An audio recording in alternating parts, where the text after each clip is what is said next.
Abịara m n'ụbọchị taa ka m wetara anyị enwere ihe okwu ọzọ anyị na-adị na-eji okwu bekee akpọpụta mgbe ọbụla anyị chọrọ isi Igbo ma mgbe ọbụla anyị na-ekwu ihe gbasara Igbo.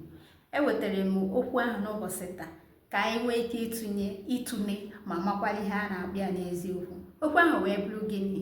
Onions. Onions abụghị yabasị otu anyị na-esi na-akpụ ya ma ọ na-eche na ihe a na-akpịa n'Igbo. Igbo nwere asụsụ ha. Igbo duwagara onwe ya iche. Asụsụ Igbo duwagara onwe ya iche. Anaghị agwọkọ asụsụ Igbo na okwu oyibo ọnụ, mba. Ihe a na-akpọ onion n'asụsụ Igbo bụ ayịm. Ị nwere ike ịkpịa ayịm ọ ịkpọọ ya ayịm, mana ihe a na-akpịa bụ ayịm.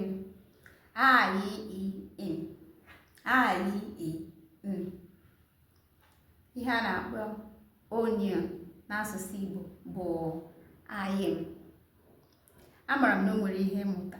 Ngwa kawa ha tụsaa ya ka ndị ọzọ wee nwekwa ike ịmụta ka isi wee mụta ka Igbo wee na-abawanye. Ngwa ka ọ dị.